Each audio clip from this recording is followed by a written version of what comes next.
วันนี้จากร้านน้องหยกโมบายนะคะเราจะมาแกะเครื่อง iPhone XS นะคะอาการเครื่องก็คือว่ายางฟักทองไหลเข้าตรงลำโพงหน้าเนาะทำให้ลำโพงหน้าไม่ได้ยินนะคะแต่เราแกะเคสดูออกก็เห็นพวกคราบที่เป็นยางๆเนี่ยแห้งเต็มมือเลยเนาะเพราะว่าของแม่ค้าในตลาดเนาะของลูกค้าประจำเรานี่เองนะคะนี่ยางมันแห้งเต็มเลยแถวนี้แล้วทีนี้ทำให้ลำโพงอ่ะมันเบาไม่ค่อยได้ยินนะคะเขาเลยจะให้เรามาแกะดูลองทำความสะอาดดูนะว่าลำโพงจะกลับมาดังเหมือนเดิมหรือเปล่านะคะแล้วก็อุปกรณ์ที่จะใช้ก็จะมีไขควงประมาณนี้นะคะ6แฉกขันตูดนะคะแล้วก็4แฉก3แฉกไว้ถอดน็อตตัวในเนาะนี่เรามาแกะเครื่องเลยค่ะปิดเครื่องก่อนนะคะโอเคอาการตอนนี้ก็คือว่า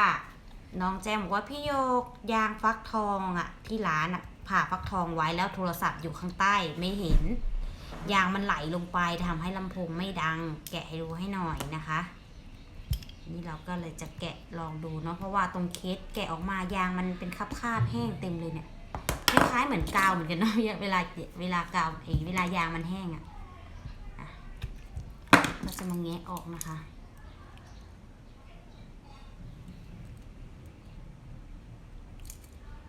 ค่อนข้างที่จะแน่นเหมือนกันนะ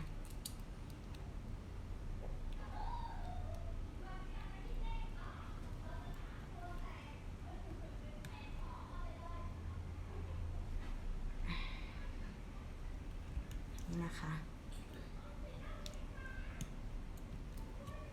ต้องค่อยๆแงะออกเพราะว่าจอของลูกค้าเจ้านี้มีรอยแตกอยู่มุมด้านล่างด้วยนะคะแต่เขาติดฟิล์มกันไว้อยู่นะ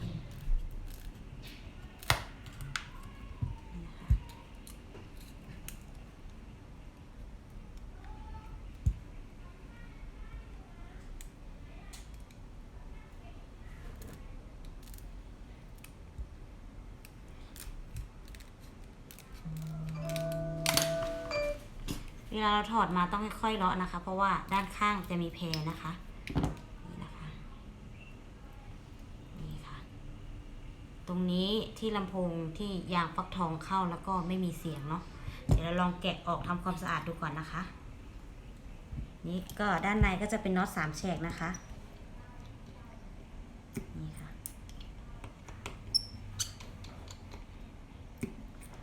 เครื่องไม่เคยถอดเนาะมันก็จะถอดยากหน่อยนะเคยถอดหรือเปล่าเคยถอดแล้วเนาะเพราะว่าน็อตตัวในนี่มีมาตัวหนึ่งนะ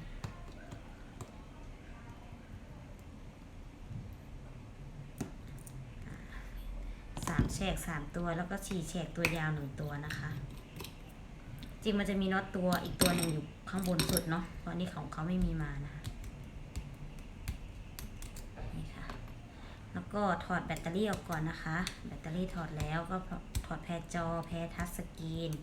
แพรลำโพงหน้าเนาะ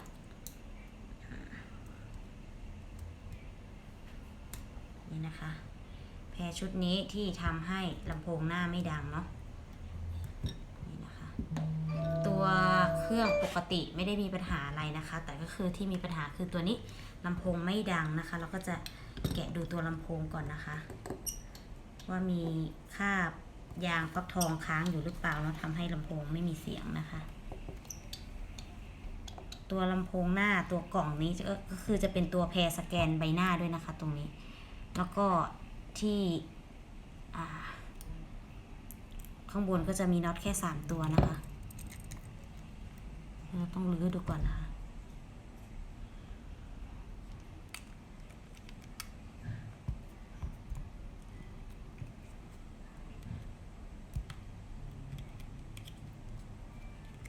แกะมาก็ไม่มีคราบนะ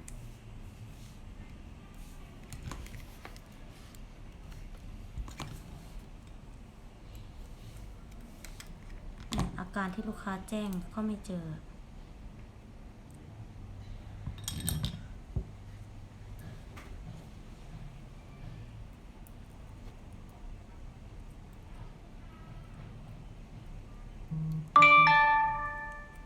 ไม่มีคราบเลยหรือว่ามันกำลังแห้งหรอแล้วว่าน่าจะเกิดจากไอ้นี่มากกว่าฝุ่นที่มันอุดนี่นะคะเพราะว่าเวลาผู้หญิงใช้ผู้หญิงแต่งหน้าอะไรเงี้ยพวกแป้งพวกเครื่องสำอางลงหรือเปล่ามันได้ยินแต่ว่าได้ยินเบายิ่งเสียงเราสายเสียงตูดเงี้ยไม่มีเสียงเลยเนาะเพราะตะแกรงลำโพงหน้าไม่มีรูจะออกแล้วนะ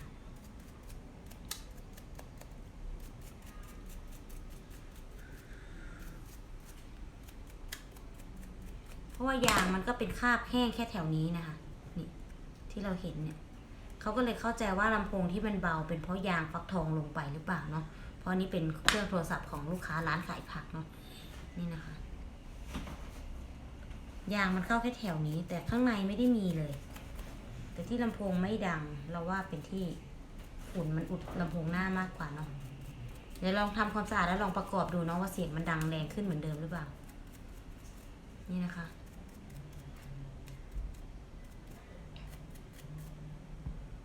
นี่ค่ะเพราะตัวลำโพงก็แกะมาไม่มีคราบเลยนะคะ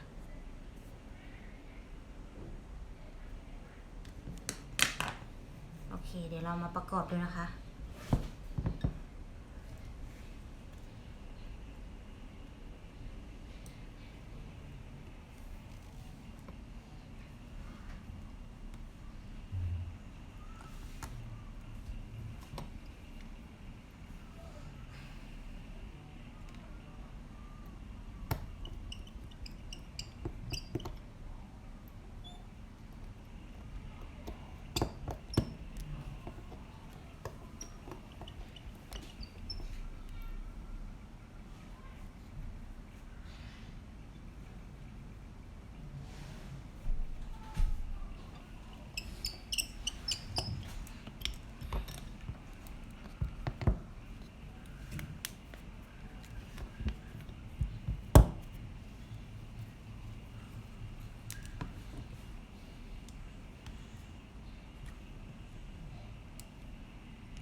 เราประกอบลองก่อนนะคะ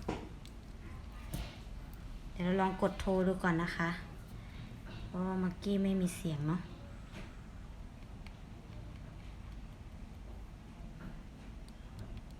นี่เสียงก็คือเราเร่งสุดแล้วนะคะโอเคดังแรงขึ้นแล้วเมื่อกี้เสียงตูดไม่ออกเลยนะต้องรับสายนี่เสียงมันดังแรงขึ้นแล้วนะคะน่าจะฝุ่นอุดมากกว่ายางฟักทองไม่ได้ลงไปเลยฮัลโหลฮัลโหลฮัลโหลฮัลโหลฮัลโหลฮัลโหลฮัลโหลเสียงชัดเลยออกมาข้างนอกเลย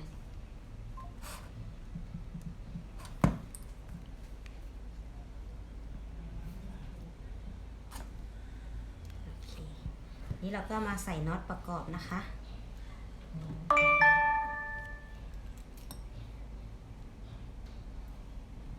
น็อต4 แฉก1ตัวนะคะตัวยาวที่อยู่ตรงกลาง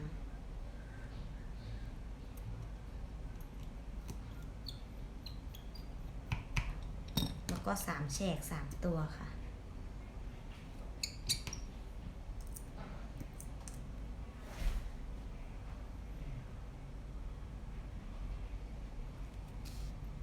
น็อต iPhone ก็จะตัวเล็กๆประมาณนี้นะ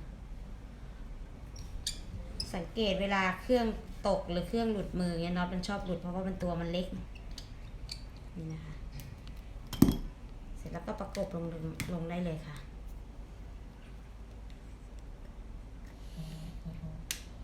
นี่นะคะ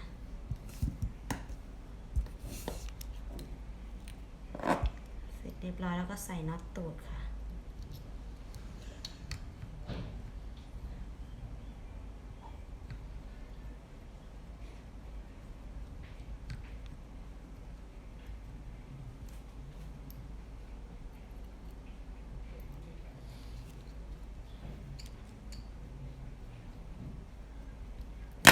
ค่ะแค่นี้เองนะคะเพราะว่าที่ตอนแรกเราเข้าใจว่าเสียงที่ไม่มีเป็นเพราะยางฟักทองลงไปไม่ใช่นะคะเพราะว่าตรงตะแกรงลำโพงหน้าพวกฝุ่นแป้งเครื่องสำอางอะไรเราเนี่ยไปอุดมันก็เลยไม่มีเสียงเนาะพอเราแกะออกมาข้างในไม่มีคราบน้ำอะไรเลยนะคะเสร็จเรียบร้อยแล้วนะคะฝากกดไลค์กดแชร์กดติดตามเพจร้านแล้วก็ช่อง YouTube ร้านน้องหยกโมบายด้วยนะคะกดหัวใจกิ้งๆให้กันด้วยนะคะสวัสดีค่ะ